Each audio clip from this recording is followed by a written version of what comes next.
presentar el tema de la literatura italiana. Yo soy Sebastián Daniel. Yo soy Tomás Ocampo. Y yo soy Roger Antonia. Bienvenidos. Primero vamos a empezar hablando del vanguardismo. ¿Qué fueron las vanguardias? Fueron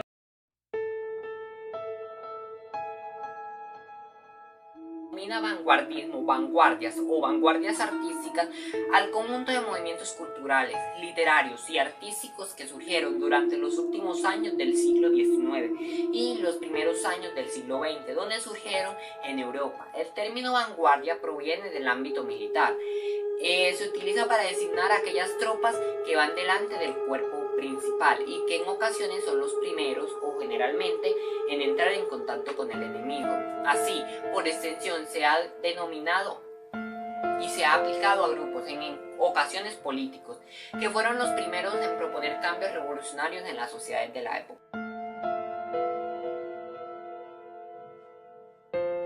Hay varias etapas. La primera etapa va desde el año 1900 hasta 1914. Surgieron las llamadas vanguardias históricas. Históricamente, este fue un periodo de aparente calma social, en el que la prosperidad económica y el optimismo en el progreso de la burguesía, se llama burguesía porque ocurrió en Burgos, ocultaban tensiones subyacentes de grupos tradicionalmente relegados, como el de las mujeres o los obreros. Como siempre han habido injusticia, ellos que hacían, querían mejorar sus condiciones de vida. Los movimientos que surgieron en este periodo tenían una mirada crítica sobre la sociedad y sostenían que el arte no podía permanecer ajena a dichas tensiones. Ahora vamos con la segunda etapa. Se trata del periodo de entreguerras, va desde el año 1919 a 1939. Durante este momento de recuperación en Europa, Europa se estaba recuperando de la Primera Guerra Mundial. Se desarrollaron dos líneas de opuestas. En primer lugar, la constructiva, que pretendía retomar la racionalidad y el orden de ciertas épocas previas a la guerra. Dentro de esas líneas se pueden incluir movimientos como el suprematismo o el neoplasticismo, que intentaban limitarse a los mínimos de la pintura, como la línea, el punto y los colores. Esas definiciones se las tengo por acá abajo. Los colores básicos, primario, blanco y negro. También se ubicaban aquí aquellas escuelas. ¿Qué buscaban esas escuelas? Relacionar la actividad artística con la vida concreta de las personas, tales como la Bauhaus, por acá les dejo también la definición para que sepa qué es, y el funcionalismo arquitectónico. Expresionismo abstractico. El expresionismo abstractico fue creada en la segunda ola de 1940. Buscaba huir del arte, como uno de ellos fue Jackson Pollock con su técnica del goteo. Pop art es una corriente artística nacida en la década de 1950, con elementos cotidianos como las latas de comida, tiras de cómics, señales de tránsito y muchas más. Surrealismo. El surrealismo es un movimiento artístico literario que surgió en Francia después de la Primera Guerra Mundial, que se inspira en la teoría de psicoanalítica. Cubismo es un movimiento artístico europeo del principio del siglo XX, caracterizado de la descomposición de la realidad de la figura geométrica. Vanguardias literarias, creacionismo y ultraísmo.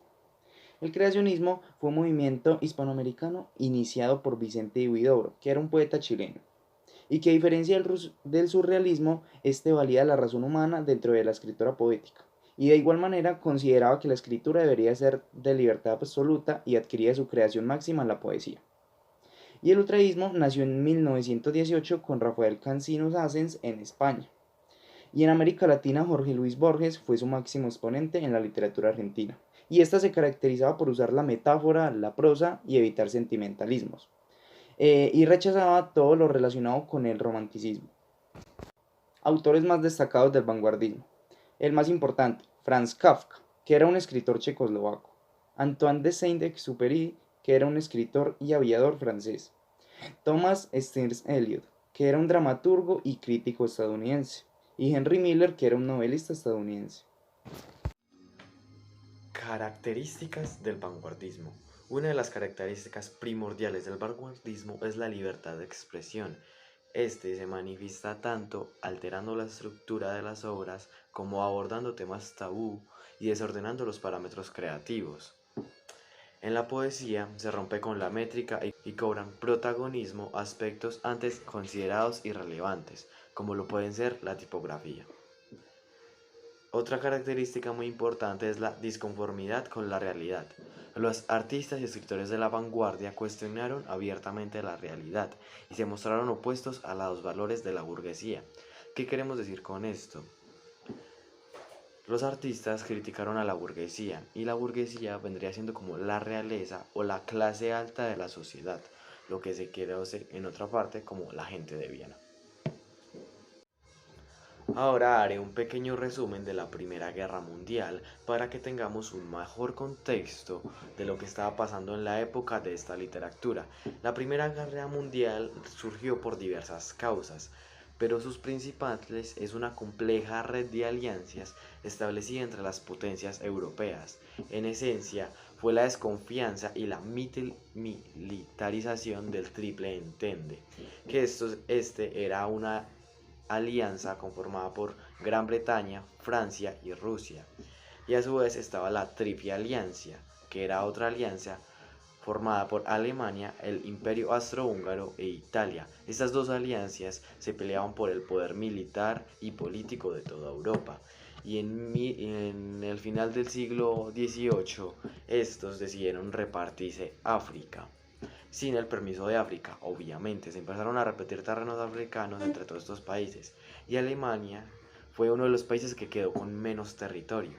Por esto mismo empezó a tener conflictos con los otros, creando desconfianzas y aumentando la militarización en estos países.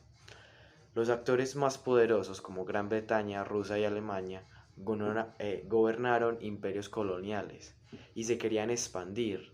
Cuando estos empezaron a expandir, empezaron a chocar unos con otros, creando la guerra, hasta que Alemania empezó a declararle la guerra a Francia y le pidió permiso a Bélgica para mandar sus tropas a través de su país y así poder invadir Francia más fácilmente.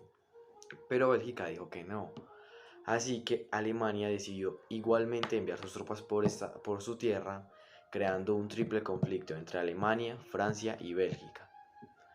Y prácticamente se podría decir que así empezó la Primera Guerra Mundial, con el conflicto desatado por estas tres potencias.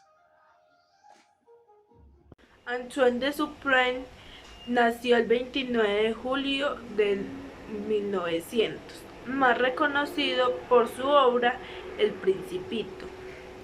Fue novelista y fue un aviador francés. Sus obras más importantes es Vuelo nocturno, El aviador, Piloto de guerra y El Principito. Les voy a redactar un poco del libro que yo escogí, que fue El Principito. Todo comenzó con un hombre que piloteaba un avión y se varó en el desierto de Sahara. Encontró a un niño que le dijo: dibújame un cordero. El hombre le preguntó: ¿estás perdido o eres de otro planeta? Entonces el niño le volvió y le dijo: dibújame un cordero. Entonces el hombre empezó a conocer al Principito un poco más y se dio cuenta que sí era de otro planeta. El Principito le empezó a contar sus historias, le empezó a decir que él se había ido para muchos planetas. Y entonces en el planeta que fue se encontró a un hombre que era contador y su mayor riqueza eran las estrellas. Después se fue a otro planeta y se encontró un zorro. El zorro le dijo que para él ser el amigo de él tendría que amaestrarlo. Y el Principito empezó a amaestrar al zorro. Entonces el Principito encontró al hombre y después empezó a contarle todas sus historias.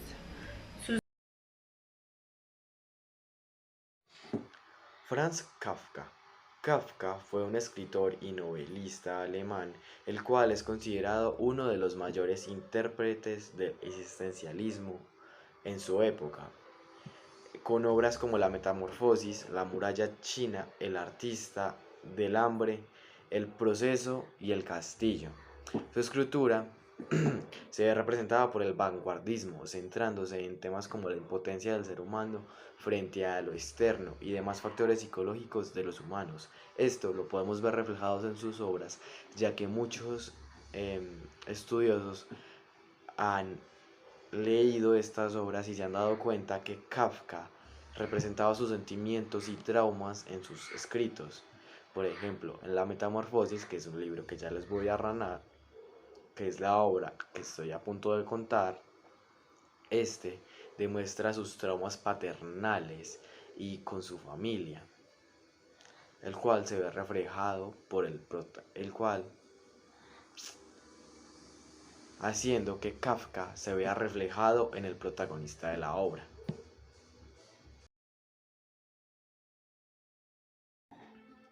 La historia de la metamorfosis empieza hablándonos de cómo Gregorio Sanz se despertó por la mañana y este se había convertido en un insecto.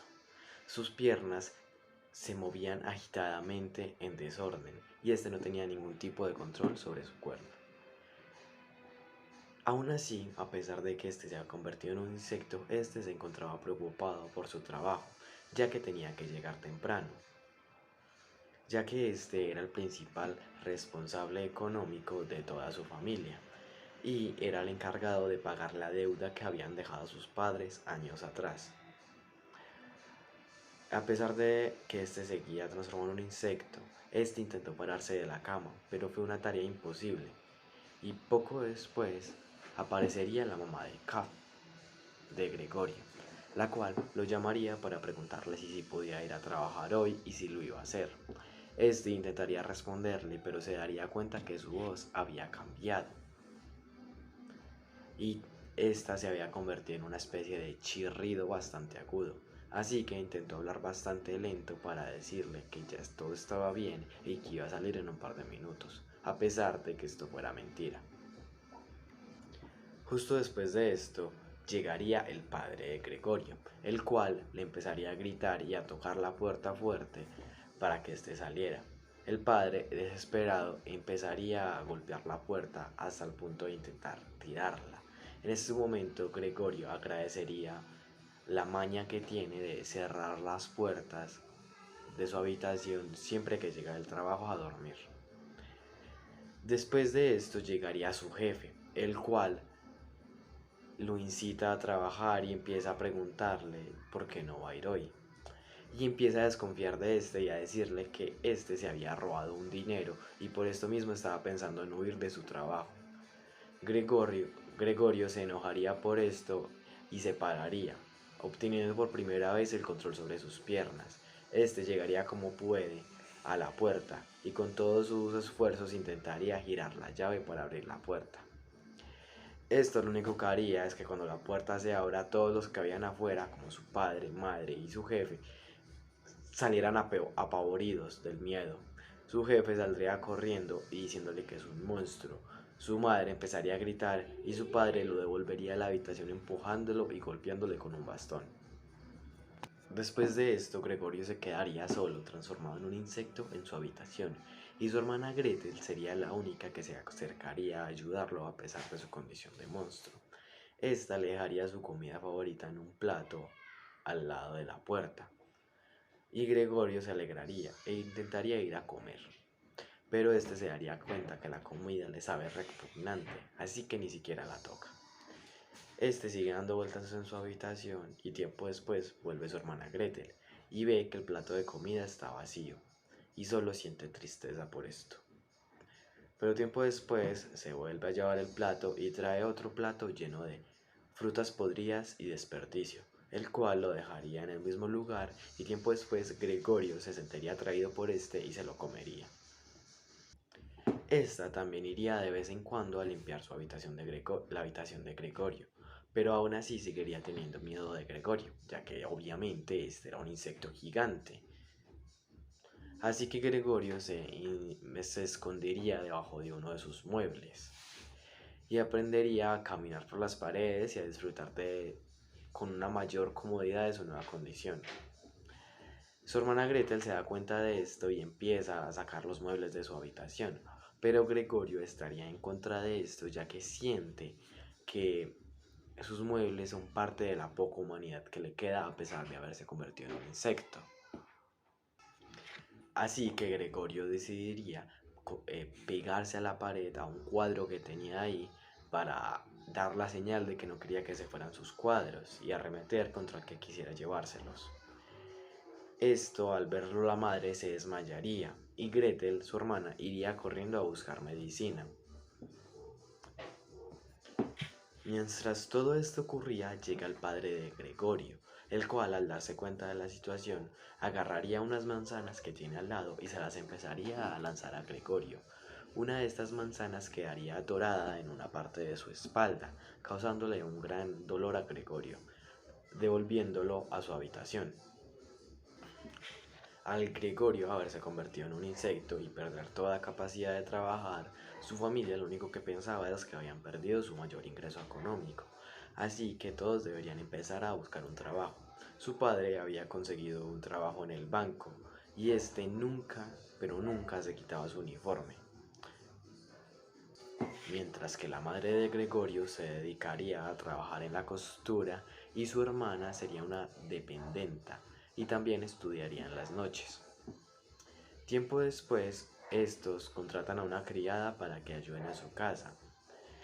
Pero esta, en vez de asustarse porque Gregorio es un insecto, decide tratarlo mal. Incluso a veces lo insulta y le dice bicharraco. Además de esto, el resto de la familia decide alquilarle una parte de su casa a 3 alquilinos, los cuales por las noches cenaban con la familia entera en el comedor, en la sala. Y una noche la hermana de Gretel, la hermana, empezaría a tocar el violín, lo cual era una cosa que le gustaba mucho a Gregorio. Este siempre le gustaba escuchar a su hermana tocando el violín, pero como los demás invitados estaban en la sala, estaban en la casa, no podían ver a Gregorio obviamente, porque estos no sabían que había un insecto gigante viviendo en la misma casa que estos estaban. De hecho, la familia, para conseguir más espacio, usaba la habitación de Gregorio como un almacén y guardaba cajas y cosas ahí. Siguiendo con lo del violín, Gretel estaba tocando y los tres huéspedes que habían, le pidieron que fuera a tocar al comedor donde estaban todos, para que pudieran escucharlo. Gregorio, al darse cuenta de esto, decidiría abrir la puerta y salir. Y obviamente esto causaría que los tres huéspedes lo vieran y se asustaran mucho al punto de empezarle a gritar a todos que cómo los habían dejado convivir con un monstruo o con un insecto tan asqueroso, y decirle a la familia que estaban a punto de irse sin no pagar un peso. Esto causaría que devuelvan a Gregorio la fuerza a la habitación, causando más problemas para la familia. Ok, después de esto se curaría la herida que le había quedado a Gregorio en la espalda de la manzana que le había incrustado su padre cuando se la lanzó hace tiempo. Esta herida se había demorado aproximadamente un mes en curar. Justo después de que espantara a los inquilinos, su hermana Gretel diría que ya no lo soporta más y que está cansada de su presencia. Así que un tiempo después, cuando la sirvienta va a entrar a la habitación de Gregorio para limpiar la suciedad, este no responde. Al fin se había entregado a la muerte. Sentía que ya no tenía ningún motivo para seguir existiendo y había fallecido. Su familia, sus padres y su hermana, por alguna razón no estaban tristes, ya que estos habían...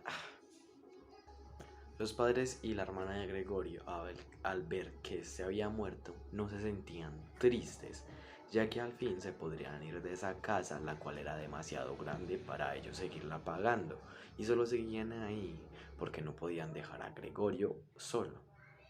Estos decidieron despedir a la ayudante que tenían contratada y echaron a los 3 inquilinos y decidieron irse de la ciudad para, para ir a buscar una casa más pequeña en la que vivir.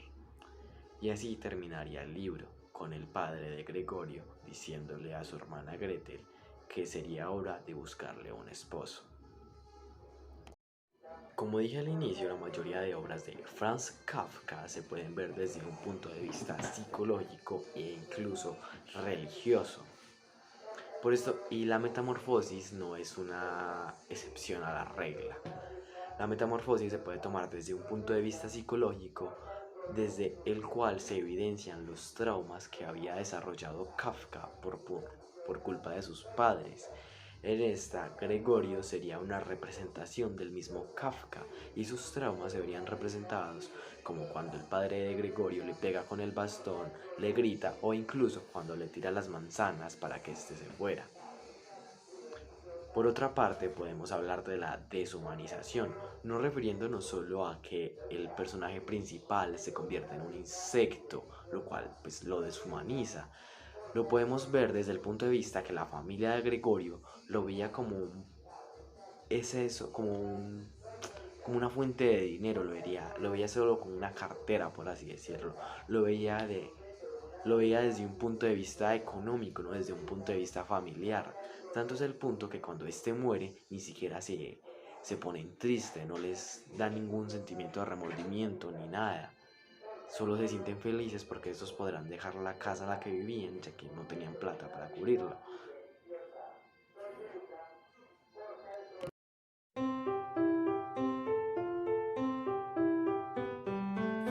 Thomas Sears Eliot, conocido como T.S. Eliot, nació en San Luis, Missouri, el 26 de septiembre de 1888 y murió en Londres el 4 de enero de 1965. Fue un poeta, dramaturgo y crítico literario británico-estadounidense. Representó una de las cumbres de la poesía en lengua inglesa del siglo XX.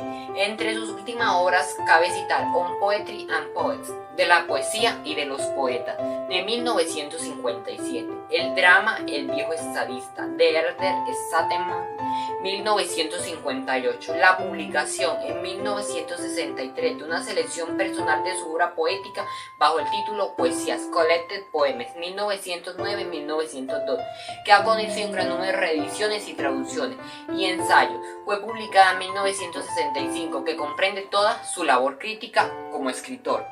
Entre sus obras destacan: su principal obra es lógicamente Tierra Baldía, de 1922, continuada por libros como Los hombres huecos, 1925, Miércoles de ceniza, 1930 o Cuatro cuartetos, 1935-1943. Su colección de poemas, El libro de los gatos habilidosos del viejo pozo, 1939, inspiró al compositor Andrew Lloyd Webber para crear la conocida obra musical Cats, muy conocida, muy hecho.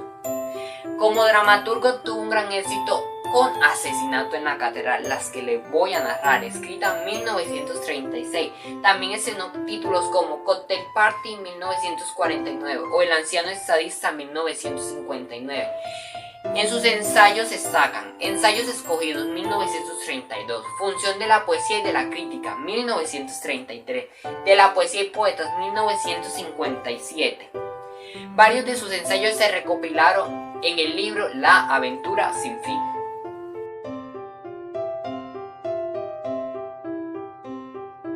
Bienvenidos al mágico mundo de la lectura. En esta ocasión les relataré el libro del ensayista y cuentista Thomas Eliot. Primero que todo daremos una pequeña introducción. El libro se llama Asesinato en la Catedral. Thomas Becket es el arzobispo de Canterbury. Él es asesinado en el año de 1170 por orden de su rey por no querer someterse a las constituciones de Clarendon y cae atravesado por las espadas al pie mismo de cuya iglesia es supremo sacerdote. Cabe destacar que el libro de Thomas Eliot fue uno de los más grandes libros que los catapultó como uno de los mejores escritores de la época.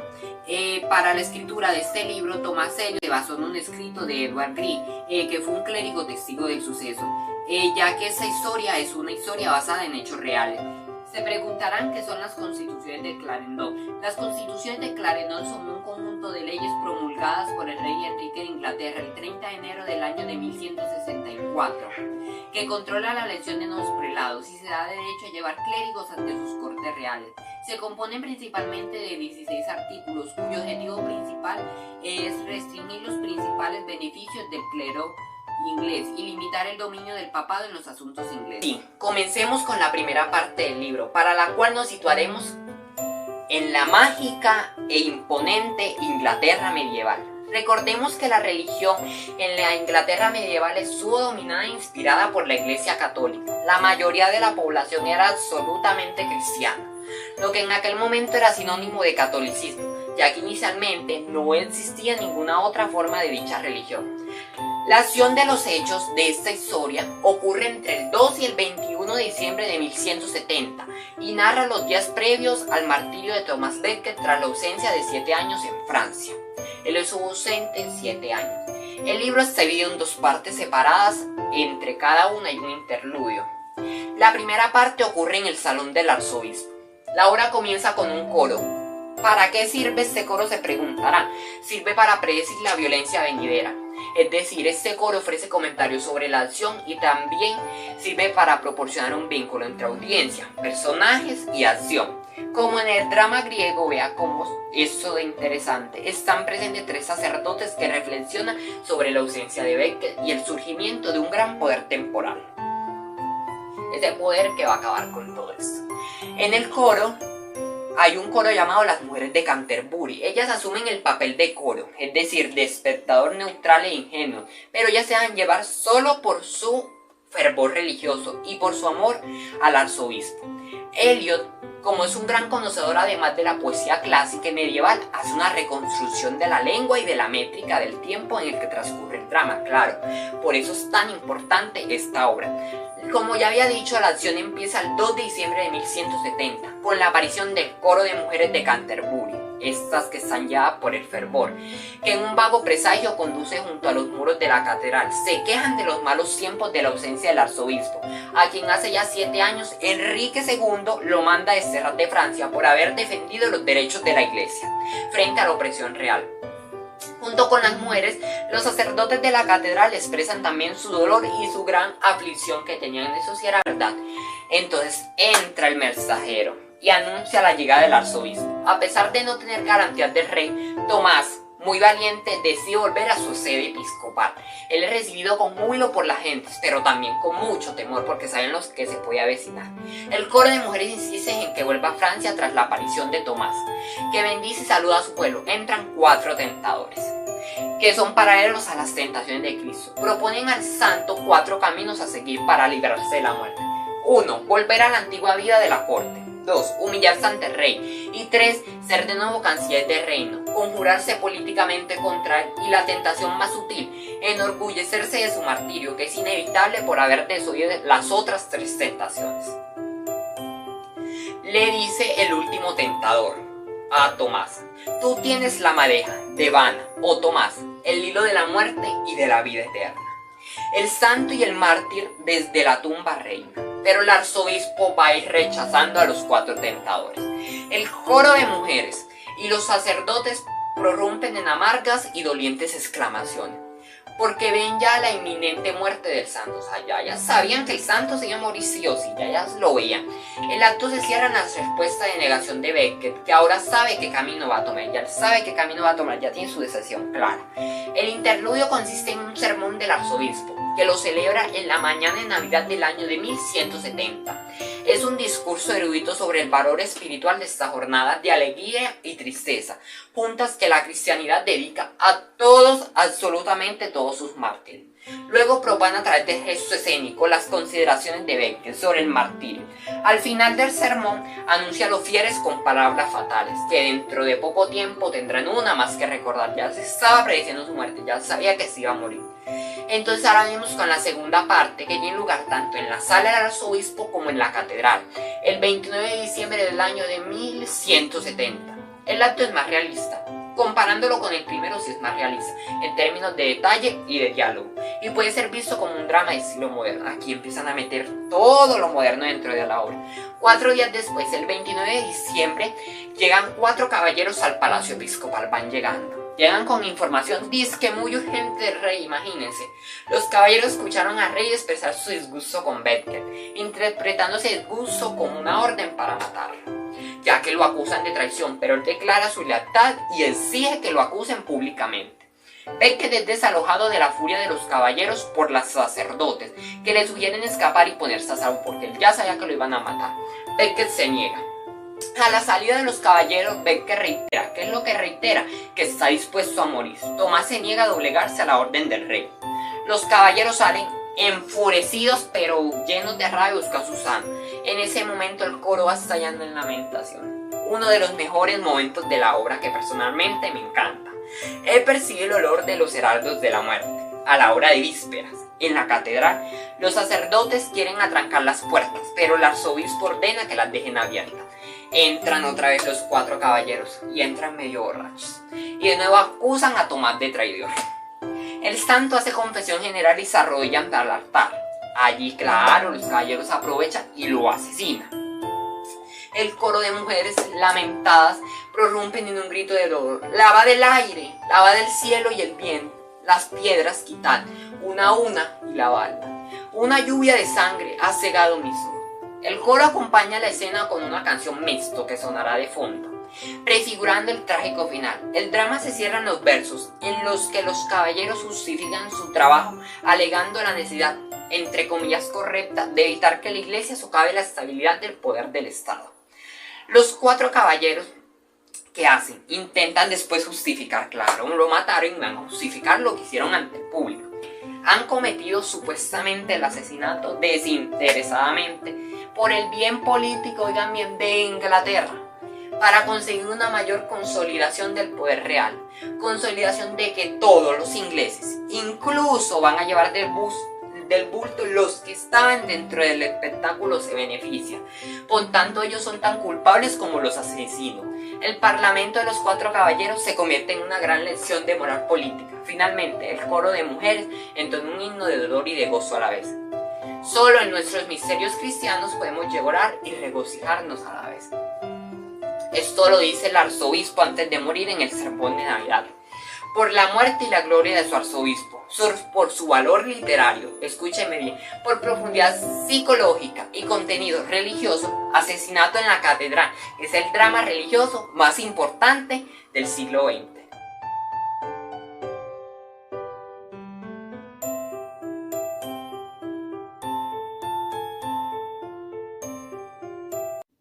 Hola, hoy te voy a contar Tierra de Hombres de Antoine de Saint-Exupéry. Esta es una novela autobiográfica. ¿Cómo así que una novela autobiográfica? Significa que el autor es el personaje principal de su propia historia. Esta obra consta de 8 capítulos donde relata hermosas e impactantes historias que muchas dejan con una gran reflexión. Luego relata antes de su primer viaje. Esto el autor lo cuenta con temor, pero a la vez con mucho orgullo, ya que por fin se cumplía su sueño de ser piloto profesional.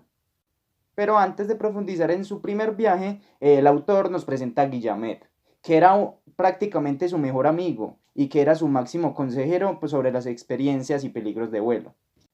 En Tierra de Hombres, Antoine cuenta con una bella y apasionada prosa, historias, anécdotas y cuentos a tipo de homenaje para algunos de sus compañeros, además de algunos de sus mejores recuerdos en la Aeropostal, que era la llamada Academia de Aviación de Francia en ese entonces, donde era el encargado de entregar el correo en tierras como las de España, América o el norte de África.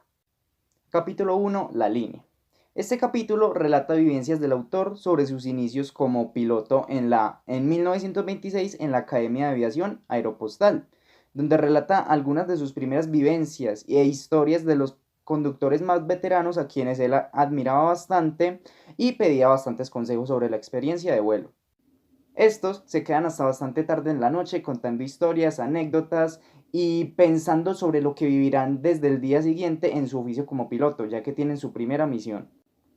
A la madrugada siguiente, Antoine se despierta bastante feliz y eufórico, ya que comienza su primera misión, ya que es el encargado del correo de España y el norte de África. El autor narra con gran fascinación su trayecto desde que se levanta y toma el autobús que lo lleva hasta la academia para iniciar el primero de muchos más viajes. Y finaliza el capítulo contando las 3 divinidades de los pilotos, que son la montaña, el mar y la tormenta. Las consideran divinidades ya que estos son los 3 paisajes más típicos o comunes en los que los pilotos cuentan sus historias más increíbles. Capítulo 2. Los compañeros. Este capítulo comienza con un relato hacia Mermoz, que era un compañero de Antoine, fundador de la línea francesa de Casablanca a Dakar, y además era el encargado de señalar las rutas para los demás pilotos. O sea que él primero hacía los viajes y comentaba sobre las mejores rutas, sobre cómo estaba el clima, para facilitarle la entrega del correo a los demás pilotos. Además, Mermoz fue el primero en transportar el correo en 1931 desde Toulouse hasta Buenos Aires. Y 12 años después lamentablemente falleció en el Atlántico Sur. En general, este capítulo Antoine lo relata de manera muy emotiva e intenta recalcar el gran valor que dejó Mermoz sobre la amistad, ya que para todos era considerado un gran amigo y la persona más noble hasta ese entonces de la academia. Luego de hacerle este gran homenaje, bastante emotivo la verdad, a su compañero Mermoz, el autor termina el capítulo contando una interesante historia que le contó su mejor amigo Guillamet. Y fue cuando una tempestad lo derribó y cuenta que lo desapareció durante 5 días, donde no encontraba el rumbo y donde cuenta que casi muere de hambre y de frío. Esta historia no solo se la contó a Antoine, sino que la contó ya en general en la academia, y por eso Guillamet se volvió uno de los pilotos más reconocidos y como más respetados. Capítulo 3. El avión.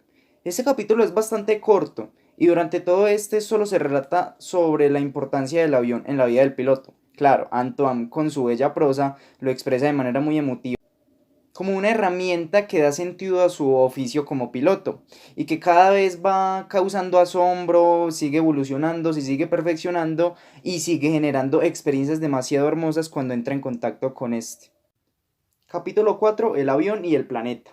Este capítulo continúa hablando del avión, pero ahora el autor lo describe como una herramienta que ha permitido ver el rostro de la Tierra de una manera bastante auténtica, y donde se resalta la belleza de los grandes paisajes observados desde las ventanillas del avión. Aunque este capítulo es bastante corto y solo nos habla como sobre el tema de los aviones, termina de manera muy interesante con una gran historia que nos cuenta Antoine, relatando la vez que se perdió en el desierto del Sahara y que, repleto de alucinaciones y de sueños raros, cayó completamente inconsciente en medio de este. Capítulo 5. Oasis. Este capítulo comienza con el autor describiendo un oasis en medio del desierto del Sahara. Lo describe como un pequeño lugar con un poco de agua y vegetación, considerándolo como un milagro, ya que es bastante difícil de encontrar y es la salvación de muchas personas que se pierden en el desierto. Y luego cae en una alucinación que lo hace contar una pequeña historia sobre un aterrizaje que tuvo en un campo argentino. Esta historia la cuenta como si estuviera prácticamente en un cuento de hadas, es una historia bastante infantil y fantasiosa, donde cuenta que fue alojado en un castillo y que al principio se sentía maravillado, súper cómodo, pero que al principio, mientras se le pasaba su alucinación, se fue dando cuenta que el castillo estaba bastante deteriorado por causa de una mini guerra que hubo ahí en el campo argentino. Antoine queda bastante perturbado por lo que vio en aquel castillo, entonces de repente se despierta y se da cuenta de que está en medio del desierto del Sahara completamente solo, perdido y con hambre. Capítulo 6. En el desierto. Este capítulo comienza con Antoine contando un nuevo aterrizaje que tuvo en el desierto del Sahara. Cuenta que debió instalarse en aquel hangar ya que su avión había tenido fallos y ahí tuvo que pasar varias noches mientras le reparaban el avión. En el hangar cuenta que lo recibieron de manera muy calurosa y que las noches que pasó en él se sintió muy cómodo mientras le reparaban el avión. Cuando su avión está listo, Antoine despega rumbo al norte de África, donde tiene una pequeña misión que es entregar los correos. Aquí Antoine cuenta que debe tener peligro con los moros, que así se la llaman las personas de África. Cuenta que debe ganarse su confianza y ser bastante buena gente con ellos para que no lo capturen y sea secuestrado, e incluso el ser malo con ellos cause su muerte. Luego cuenta una historia bastante interesante que vivió en Kemal, que era como un pueblito de allá de África, donde conoció a Bark, que era un esclavo de los moros, y quien le pide a Antoine que lo libere de los moros, ya que lleva más de 4 años perdido y secuestrado de los moros y ya extraña a su familia.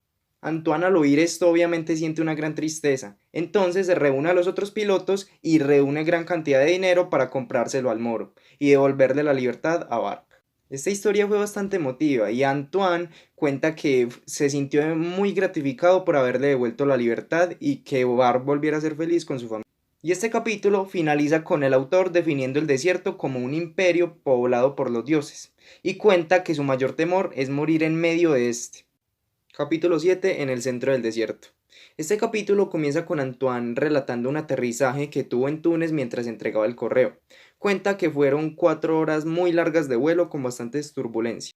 Estaba junto a su amigo Prevot y cuenta que justo antes de llegar a su destino el avión empezó a llenarse de fuego y que ellos ya en las últimas lograron reaccionar y saltar del avión y quedar ilesos. Esta historia Antoine la cuenta como una de las más épicas en su vida. Es un poquito cuestionable saber cómo pudieron sobrevivir a tal accidente, pero bueno. Ellos cuentan que ya al final no todo fue alegría, ya que se dieron cuenta que perdieron todos sus suministros y están en medio de un desierto. Ellos caminan y caminan durante horas, pero no encuentran nada, y entonces les toca quedarse esa noche en el medio del desierto. Al día siguiente, y ya bastante desanimados y deshidratados, caminan con la esperanza de encontrar agua, pero no lo consiguen. Ya cada vez se encuentran muy débiles y caen en unas alucinaciones.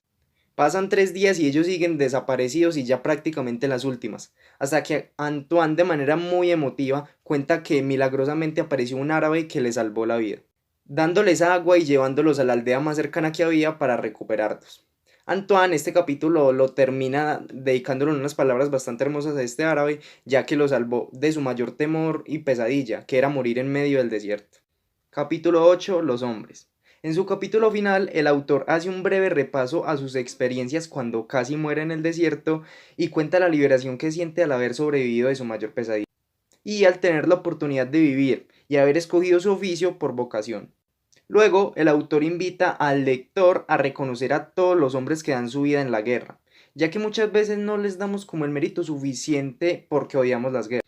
Y termina su obra con una hermosa reflexión sobre el hombre, la importancia que tiene en la sociedad y el papel que representa en esta.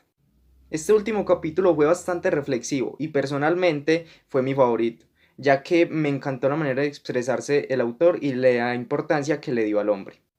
La conclusión que me deja Tierra de Hombres de Antoine de Saint-Exupéry es que es una obra que mediante la prosa nos lleva a un viaje imaginario donde el personaje principal es el propio autor, donde nos narra vivencias, anécdotas o hazañas que ha vivido durante su oficio como piloto, además de incluir a muchos de sus compañeros de una manera muy divertida, pero que a la vez realizaba una crítica a la libertad del hombre, invitando al lector a la comprensión de la sociedad y que cada hombre representa un papel muy fundamental en este.